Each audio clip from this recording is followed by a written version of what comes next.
Comprehension questions for Year 3. High Adventure.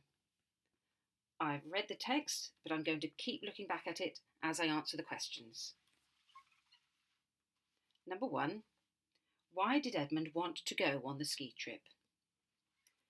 I'm going to look at the beginning of the text for that because that's where he talks about the plans to do that, so I don't need to read the whole thing again. I'll skim through here and see if I can find any information about it. Yes, it says, I'd heard glowing tales from the other boys about skiing holidays, but it didn't mean a great deal to me. All I wanted was a chance to see the world.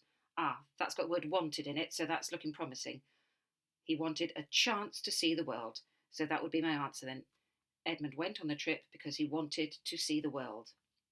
I need to be a bit careful about not including anything about wanting to go skiing, because it says, I'd heard glowing tales from the other boys about skiing holidays, but it didn't mean a great deal to me.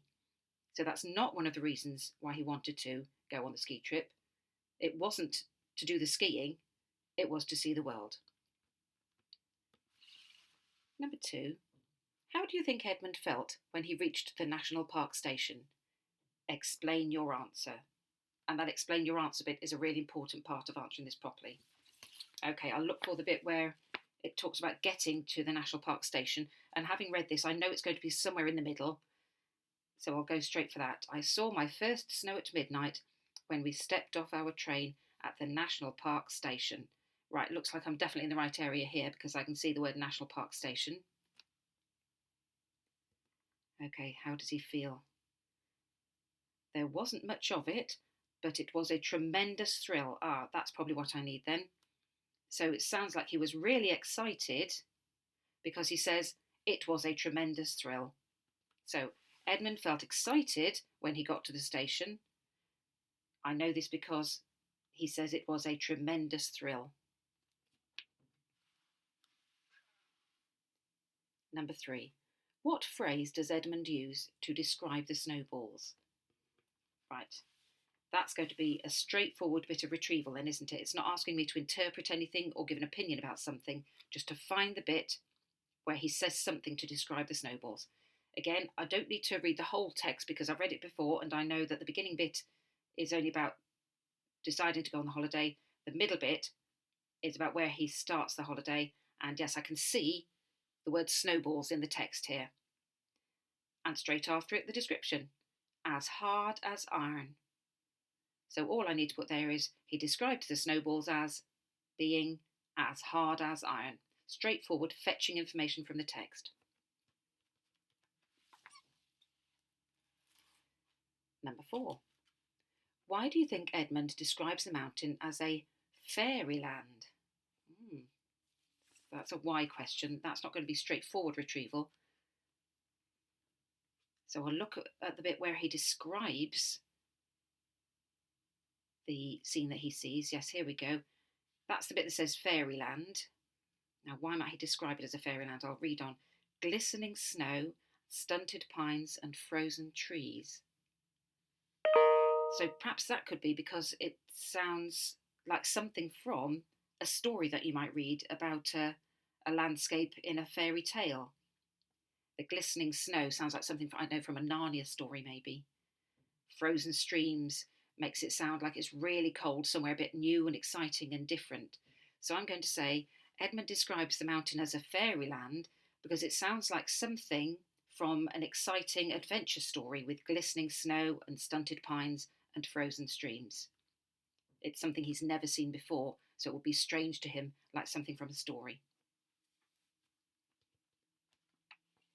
Number 5. Give one reason why Edmund didn't go onto the upper parts of the mountain during the trip. Okay, again, I'm looking at the lower part of the story for when he's actually on the holiday, so I'm not going to reread the whole thing.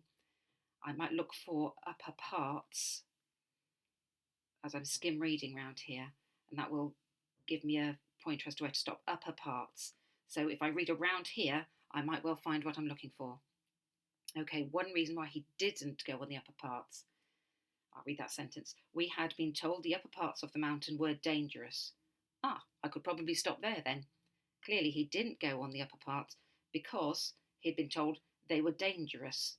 So it was a bad idea to go there.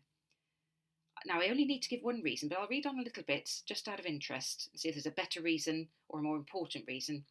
And it goes on to say, I viewed them with respect and fear. So that's another reason. He didn't go on them because he was afraid of them. But I only need to give one reason, so I'll just stick with my first one. So my answer to number 5 might be, he didn't go down the upper parts because he had been told they were dangerous.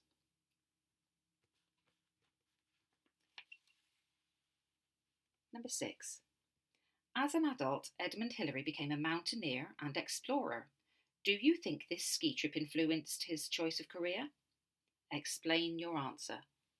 Now here, it's important to remember that it won't be enough to write yes or no.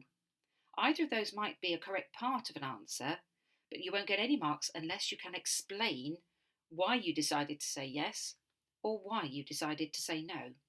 In other words, you have to find something in the text to justify your opinion on that.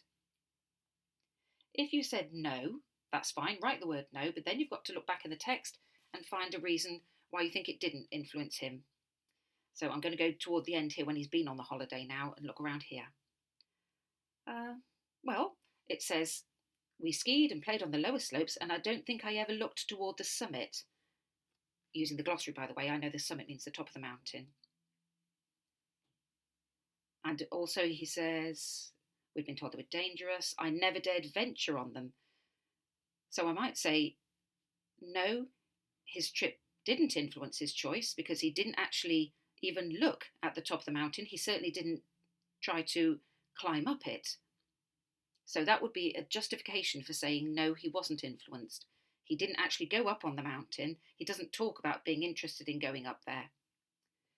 If I decided to write yes here and say he was influenced, then I have to go back and find something that justifies that opinion.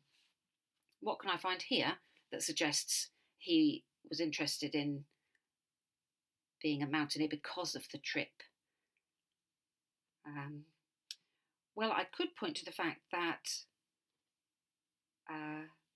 he viewed the mountain with respect. That suggests he was interested enough to think it's something important and interesting. And also he says he came home in a glow of fiery enthusiasm for the sun and the cold and the snow. Now, those are things that are associated with mountains. So I think I could justify my answer of saying yes with he thought the mountains were interesting, something to be respected, and he was enthusiastic about being on a mountain, even though it wasn't necessarily the upper parts.